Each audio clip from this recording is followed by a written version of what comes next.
Fashion o ingresa a epson.com.es y encuentra a nuestros distribuidores autorizados. EcoTank, let's create together. Desde pequeña, Jessica siempre soñó con ayudar a los animales. El camino no fue fácil, pero la pasión de alcanzar su meta nunca decayó. Porque todo sueño merece una oportunidad. Por eso hemos destinado $220 millones beneficiando a más de 9,000 MIPYMES. Con el respaldo adecuado, todo es posible. El nuevo Ecuador cree en ti. Fin de espacio promocional y publicitario. Usted escucha la revista de opinión Democracia.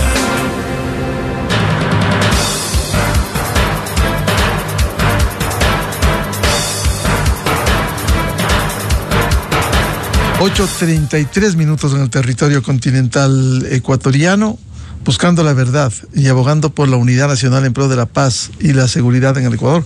Queremos dar la bienvenida al ingeniero Roberto Luque, ministro de Transporte y Obras Públicas. Un gusto, primera ocasión, ministro. Aquí lo tenemos. Hola Miguel, ¿cómo está? Un gusto estar aquí. Disculpa que no haya venido antes, ayer me comprometieron y aquí estamos. Muy bien. Quisiera empezar con temas de interés vinculados a su cartera de Estado y tiene que ver con los problemas de la transportación. Y una de las quejas que, por cierto, no le involucra directamente, es un tema de Estado, de gobierno central, los problemas de seguridad. Quejas en parte con razón debido a la inseguridad en provincias tan complicadas cuando viene el transporte pesado, el transporte mediano, por provincias como Los Ríos, que por cierto están viviendo un estado de excepción. ¿Cómo se está afrontando esta problemática y solucionando desde el punto de vista del Ministerio de Transporte y Obras Públicas? Bueno. Claro, Miguel, muchas gracias por la pregunta. Este es un tema que nosotros lo atacamos desde el inicio. A inicio de diciembre tuvimos la primera reunión con todo el sector transportista y ellos fueron muy enfáticos en que lo único que obtuvieron del gobierno anterior fueron reuniones en donde se hablaba mucho pero poco se hacía. Nosotros evidentemente con el decreto 110 y 111 mejoraron mucho las condiciones y después vimos un repunte en ciertos temas de inseguridad en las vías y a partir de las mesas de diálogo que se surgieron por el tema de la compensación que se dio por el subsidio a las gasolinas extra y Ecopaís, una de las cosas importantes que se definieron es una mesa permanente de seguridad. ¿Y por qué es importante una mesa permanente de seguridad? Porque los transportistas que están al volante todos los días conocen exactamente dónde están los mayores problemas de inseguridad y son una buena fuente de información para toma de decisiones de la policía y de las Fuerzas Armadas. En ese sentido ya hemos tenido ciertos resultados. La policía va a invertir en camionetas que van a ser solo usados para seguridad en las vías.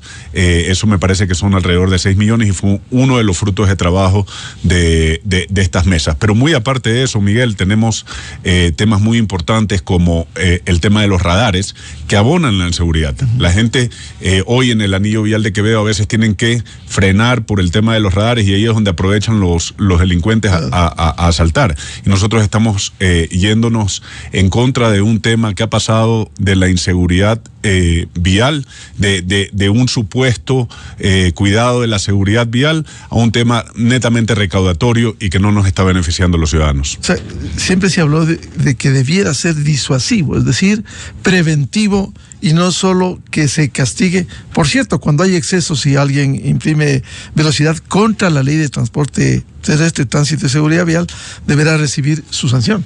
Sí, a ver, vamos a los conceptos. Todos estamos claros de que nadie quiere que un ciudadano o cualquier ciudadano pase de la velocidad irresponsablemente y genere accidentes de tránsito que puedan llevar a vidas humanas. Quedemos claros en ese concepto.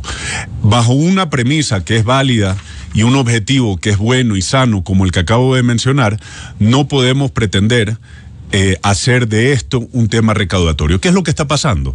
Que hoy empresas privadas se ponen de acuerdo con entidades públicas y como normalmente estas entidades públicas tienen muy poca capacidad de gestión e inversión, el que se hace cargo de la inversión es el privado.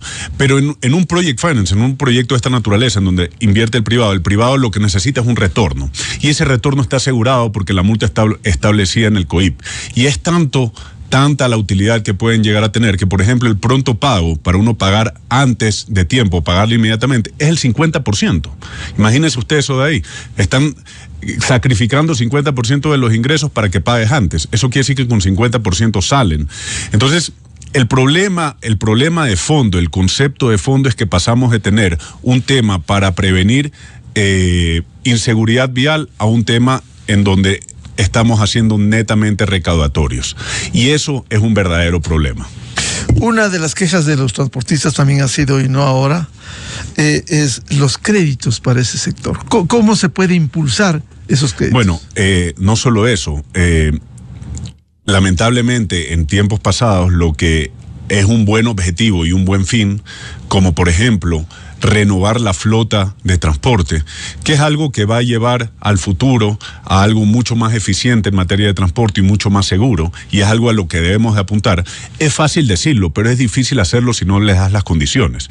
Entonces nosotros en este gobierno lo que hicimos es ampliar a 2 años la vida útil de los transportes actuales, pero al mismo tiempo trabajar en líneas de crédito con Banecuador que están aprobadas en la semana pasada, hoy por $30 millones, pero se puede ir ampliando de acuerdo a la demanda que vaya teniendo este producto crediticio, que lo que va a hacer es que le ofrezca a los transportistas un crédito a plazos razonables y tasas razonables para que ellos puedan renovar su flota. Es decir, eso ya está aprobado en este gobierno. Sí, claro, porque el problema ¿cuál era? Que el transportista se veía con una exigencia de renovar su flota, pero no tenía cómo acceder a un crédito. Hoy ya tiene un producto que lo gestionamos a través de estas mesas de diálogo con los transportistas, con Banecuador, que les puede ofrecer un mecanismo para renovar esa flota, y también les ampliamos porque reconocemos que en tiempos anteriores no se les dio las condiciones para poder renovar esta flota. ¿Y cómo está funcionando los subsidios que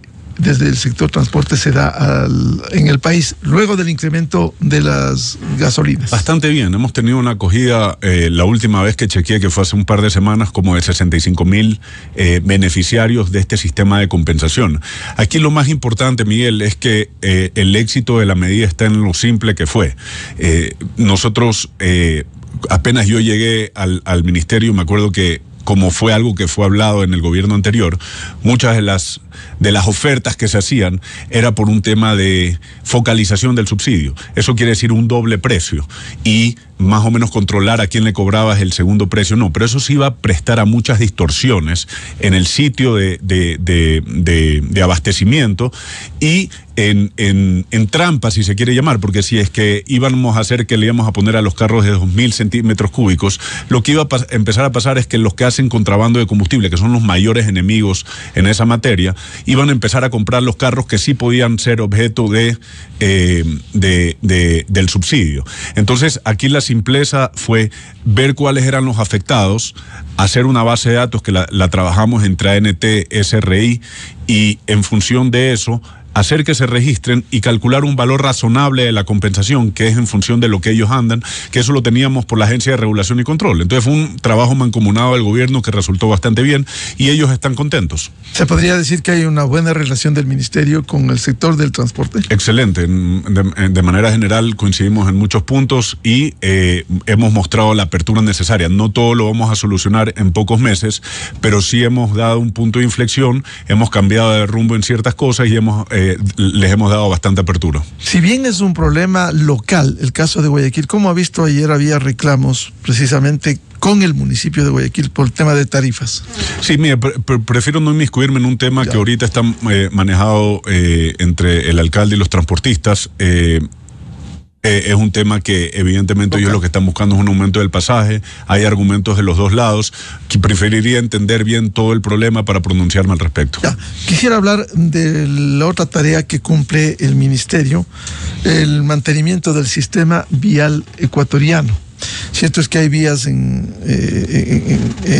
muy buenas, parte de ello con el sistema de concesiones, para citar entre Riobamba, Ambato, Quito, Ibarra, Tulcán, uno cuenta con garantías por una concesión, pero hay el contraste, hay vías que es un desastre, ministro. Sí. A todos los ministros de Obras Públicas les preguntamos y no hay manera de mejorar. Por ejemplo, el tramo Quinindé Esmeralda, es un desastre eso.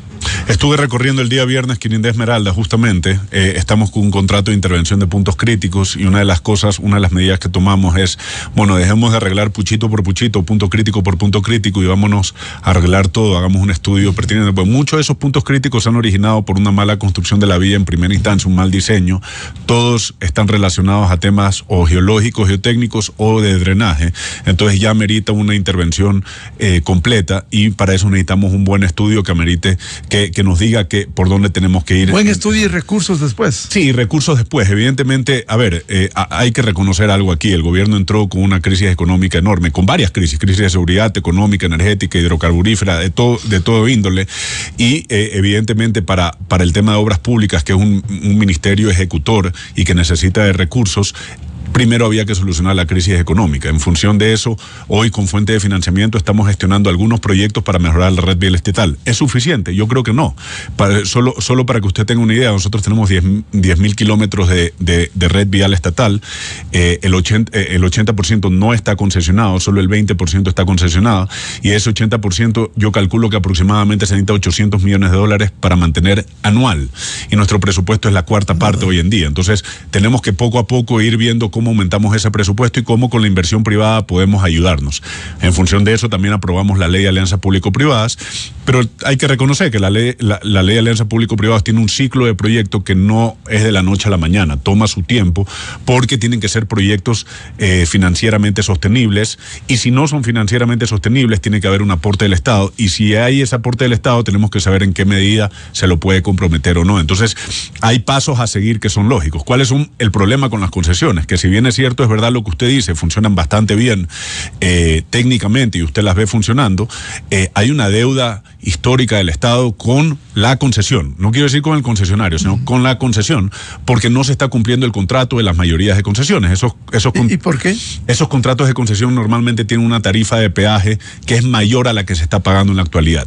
El remanente lo tiene que poner el Estado. En criollo estamos subsidiando el peaje de las vías concesionadas. Y eso es un problema que se arma como una bola de nieve y nos lleva a un problema de sostenibilidad financiera que lo tenemos hoy en día. Hoy asciende a $400 millones lo que el Estado deuda a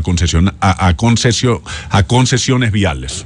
Y se va acumulando año a año. Se va acumulando año a año. Entonces, ese es un tema que tenemos que ser conscientes de que el modelo de concesiones que tenemos actualmente, por más que es bueno en la práctica y digamos, usted... Para el usuario, para el uso de la vía. Lo ve bien, tenemos un problema que tenemos que ver cómo lo atacamos, estamos en conversaciones, no es un tema que se va a solucionar de la noche a la mañana, pero hay que tomar ciertas medidas en el mediano plazo que nos permitan aliviar este problema, ¿no? ¿Se puede renegociar? ¿Hay los términos para ello? Bueno, mucho más que renegociar, que no es el tema. Lo ilógico del tema, como cualquier subsidio, es cómo está destinado. Entonces, yo entiendo que hay poblaciones cercanas, por ejemplo, que viven cerca de la vía, que lo usan todos los días y tiene el sentido de que paguen el dólar que está actualmente. Pero hoy ese subsidio se lo paga todas las personas, digamos, aplica a todas las personas. Entonces, habrá mecanismos con tecnología en donde se puede hacer algo. Es algo en lo que se está trabajando, pero no es algo que se va a hacer al corto plazo. Y hay que reconocer que socialmente también es un tema en donde no todo el mundo puede tener acceso a pagar más de ese $1, ¿no?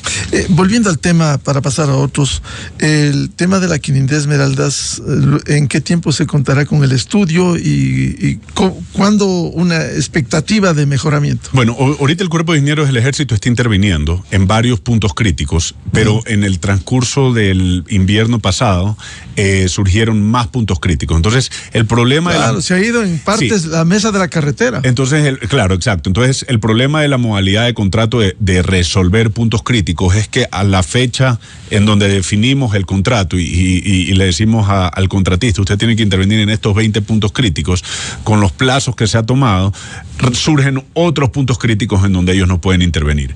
Entonces, de manera general, yo dispuse que se empiecen a hacer términos de referencia para un estudio y yo calculo que eso se puede empezar a contratar a inicios del próximo año y eso toma su tiempo porque es una vía importante y es larga y en función de eso ver qué arroja el estudio en cuanto a inversión. Lo que sí no quiero es sobredimensionar el problema. Existe un estudio y un diseño e incluso un contrato en esa vía para concesión que creo que quieren hacer 6 carriles en toda la vía. Yo creo que eso, no estamos para eso ahora. Lo que creo es que en la vía como está actual, de tamaño de 4 carriles en muchos de sus trayectos y 2 carriles en otros de sus trayectos, debe estar bien. Y eso es a lo que yo apunto ahora. Claro, que esté bien la carretera, que es lo que quieren los usuarios.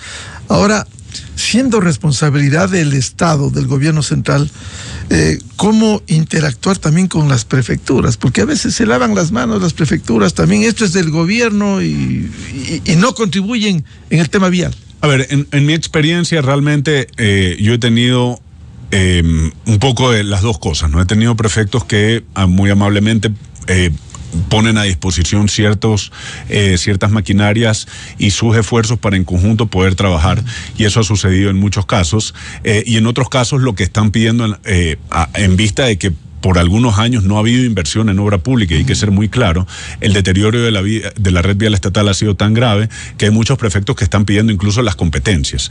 Ahora, ahí sí yo pongo una disyuntiva a lo que usted dice, hay ciertas vías de competencia de la prefectura, de esas prefecturas que están pidiendo la competencia, que no están bien. Entonces, también es un tema político en donde también se quieren lucir en la vía más transitada, pero independiente de eso, nuestra postura es siempre conversar para poder obtener el mejor beneficio para el usuario. Y si eso implica hablar con algún prefecto para poder trabajar en conjunto y sacar adelante algún proyecto, lo hacemos.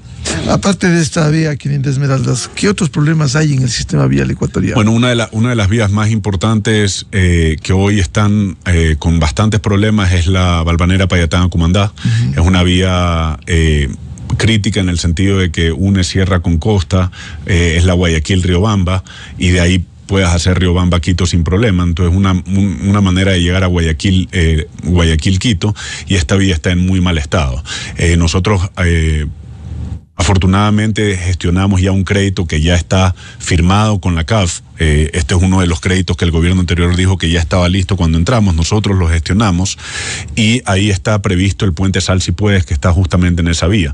Y aparte, con el proceso del Banco Mundial que tenemos de crédito, también pretendemos, con un crédito de CAF de mantenimiento por resultados que existía antes, vamos a intervenir esa vía para poderla dejar en buen estado. ¿Y las vías del Austro hacia el sur? Las vías del Austro, la Cuenca Girón Pasaje es una vía que también está en mal estado. Esa es una vía que es súper compleja por sus aspectos geológicos. Quizás es una de las vías que más puntos críticos tiene por longitud de vía. Creo que en 60, 70 kilómetros tiene como 51 puntos críticos, y es una vía en donde nosotros vamos a hacer los estudios y los diseños para poder contratar. No así la Cuenca Molleturo-Empalme, en donde sí vamos a intervenir con fondos del Banco Mundial. ¿Y las vías en la región amazónica? ¿Cómo? A ver, hay vías que se han deteriorado. Sí, hay vías, la E45, nosotros afortunadamente en Orellana es donde más tenemos proyectos ahora. Los puentes de Ayuma, que son los mal conocidos puentes de la muerte, son 6 puentes en total, hoy están en el portal de compras públicas para su contratación.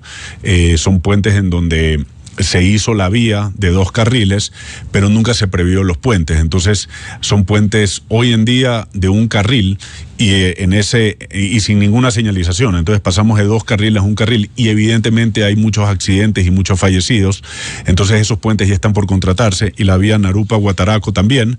Ese es un crédito de CAF, un mantenimiento por resultados, que por 38 millones va a ser contratado y ya está en el portal de compras públicas, esperando a que los oferentes presenten ofertas y poder adjudicar.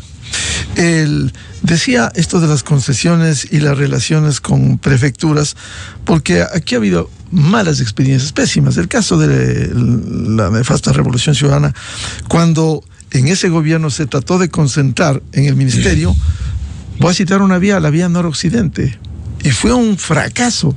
Se volvió a la prefectura y tampoco se puede decir que está en total y óptima condición. Sí, bueno, mire, nosotros tenemos casos de todo tipo. Quizás el mejor ejemplo es la delegación de las vías a las prefecturas de Santo Domingo y Pichincha en la LOAC Santo Domingo. Y este es un clásico ejemplo de por qué es mala idea delegar las vías a las provincias. No porque no... Yo resalto que quieran tener el ímpetu de trabajar por sus provincias y mantener la red vial estatal bien. Pero cuando uno concesiona una vía, el peor error que puede cometer es concesionar por territorio, porque a la gente le interesa al LOAC Santo Domingo. No a mucha gente le interesa solo llegar a Toachi. Entonces, si es que una prefectura maneja mal y otra maneja bien, la estructuración financiera no va a dar, porque si se interrumpe el paso, como pasó en abril en la LOAC Santo Domingo, en el kilómetro 82, que se puso el puente emergente, que nosotros pusimos el puente emergente, finalmente lo que ocurre es que Pichincha también deja de percibir ingresos porque no van a usar esa vía, porque no pueden llegar a su destino. Las concesiones se deben dar por origen, destino, no por territorio. Claro, efectivamente, uno no sabe, incluso llega en esa carretera, dice Cantón Mejía, la responsabilidad, prefectura de Pichincha y después prefectura de Santo Domingo. Es decir, lo que quiere el usuario es garantías y buenas vías. Sí, es correcto. Y nosotros, por ejemplo, tenemos dentro de CAF un proyecto de 70 millones para intervenir en la LOAC Santo Domingo, y ese es un proyecto que está en marcha para poder ser lanzado. ¿Qué otros proyectos tiene en carpeta el ministro de Obras Públicas, Roberto Luque? Bueno, en fondos de la reconstrucción de Manabí ya están priorizados los proyectos del puente Quimís, puente Lodana, el mercado de Calceta y agua potable para Chone en fase 3. Y aparte, en la semana pasada nomás se priorizaron proyectos para agua potable en Muisne. También cerca de 21.8 millones de dólares en Esmeraldas, entre vías y proyectos de agua potable y el edificio municipal de Atacames, que ya fueron priorizados y que van a empezar a hacer todo el proceso de trámite con Secretaría de Planificación y MEF para poder lanzarlos a concurso público. Eso en Esmeraldas y en Manabí. Aparte, en Manabí tenemos la vía La Entrada a Manta, que ya se empezó a trabajar y tenemos prevista terminarla este año, con una inversión de 17 millones, el paso lateral de Salinas en Santa Elena, con una inversión de cerca de 4 millones de dólares. Tenemos las vías que le mencioné en la Balvanera Payatanga-Cumandá, con Banco Mundial, el puente Sal Si Puedes. En Azuay tenemos 4 intercambiadores de tráfico, en Azogues y en Cuenca, en la perimetral sur, con un crédito de CAF, que eso lo vamos a sacar al portal también pronto. Cuando usted ha mencionado también estas tareas, por ejemplo, dotar de agua potable a Muisne, esta es una carga de, por lo menos, de lo que recuerdo, unas 4 décadas. Y en Esmeraldas hay la fuente del recurso hídrico en San Mateo. Pusieron la tubería hace unos 5 o 6 años, hay la tubería, pero no hay el servicio. Sí, esto es gestión local, por cierto, sí, pero no hay eficacia. Sí, pero a ver, hay que ser totalmente francos con el tema de la gestión local. Hay municipios, y no quiero generalizar, pero la desnutrición crónica infantil no se va a acabar al menos que tratemos el tema de saneamiento seriamente. El tema sanitario. Sí, y nosotros, por ejemplo, desde el Gabinete de Infraestructura, la semana pasada, hace 2 semanas que nos reunimos, hicimos una resolución para que las alianzas público-privadas puedan intervenir en saneamiento, por más de que es una competencia netamente local, ¿ya? ¿Qué es lo que sucede con los GATS? Que muchas veces contratan estudios y diseños para una planta de agua potable, una planta de aguas residuales, y entre que contratan los estudios y obtienen los permisos, los tiempos electorales son más cortos que lo que demora eso. Entonces el siguiente alcalde no necesariamente tiene la necesidad de hacerlo en ese punto, y se vuelve esto un círculo vicioso, claro, que es un verdadero problema. El usuario quiere que se vaya más allá del vaivén político. Sí, es correcto, pero una de las cosas que nosotros hemos hecho como gobierno, que es muy importante, Miguel, y sí quisiera resaltarlo, es en la tercera ley económica urgente nosotros cambiamos la ley de contratación pública para una modalidad que se llama Ingeniería, Diseño y Construcción, que es conocida en muchos, digamos, es aplicada en muchos países del mundo.